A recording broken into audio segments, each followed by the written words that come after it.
All right, let's take the discussion forward while market has come back.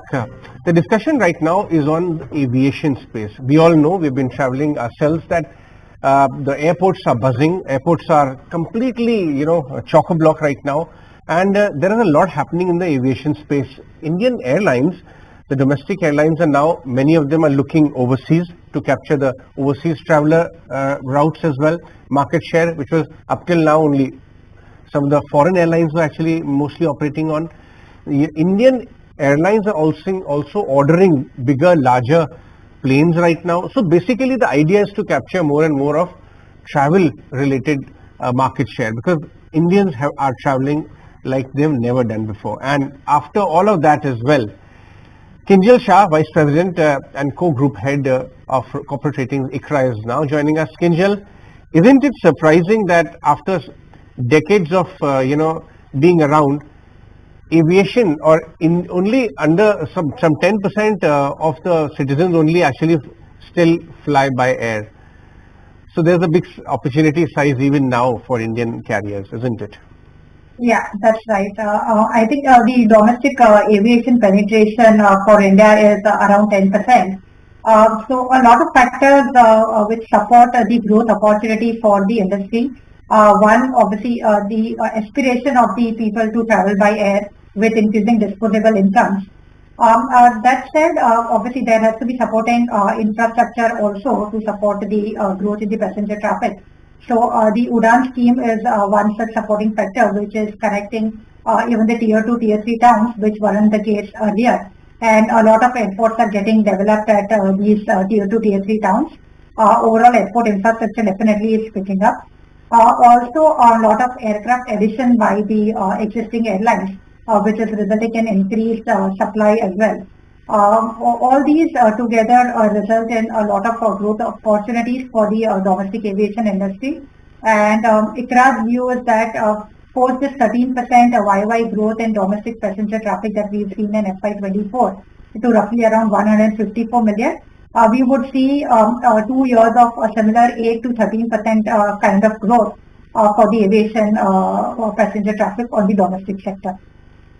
What I want to understand from you, Kinjal, is the Indian airlines, according to the market share or according to the fleet size versus what kind of opportunities lie for them.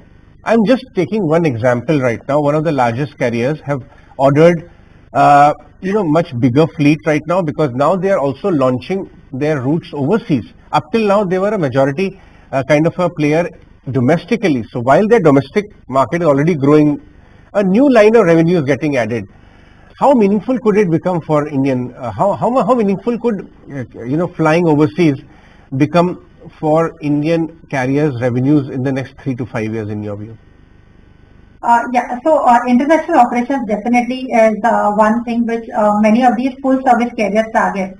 So low cost carriers, because of the limited availability of, for the low cost carriers, they typically look at the short haul operations because they fly a narrow body fleet. These full service carriers typically they go for wide body fleet, and the aspiration always is to start the international operations. Because the yield in the international operations definitely is much higher. Second, in India, the taxation on the ATF is also very high. So if an aircraft is flying international operations, then typically the aircraft would try to refuel its engine at the international locations, which will result in lower fuel costs as well. And the international operations will also act as a natural hedge for their foreign currency payments. So around 40 to 50% of the cost of an airline is dominated by foreign currency payments. So maintenance charges, fuel costs, employee payments, at least for those airlines who are running international operations as well. So a part of this gets into a natural hedge position when you start getting international revenues as well. So definitely, I mean, the positives being higher yield, lower fuel cost, and overall the economics become better when the passenger load factors is higher on that international route.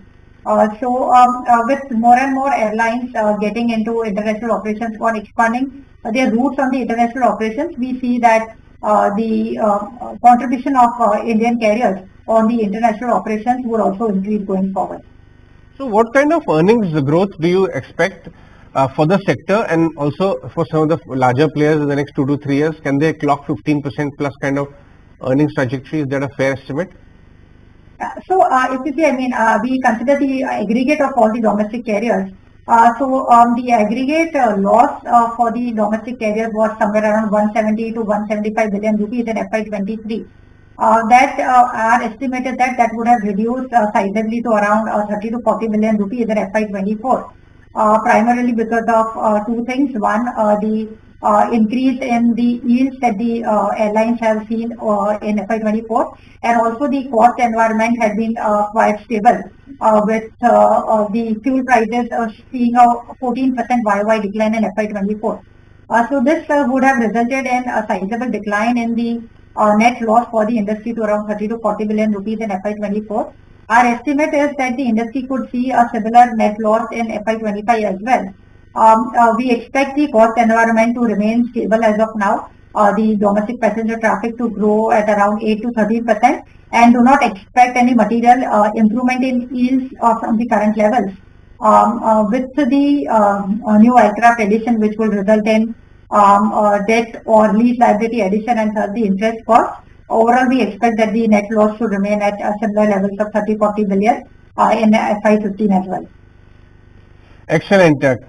Kinjal, thanks so much for your time and analysis today. So clearly, Indian aviation space is in good stead and the future looks bright right now. Let's move on.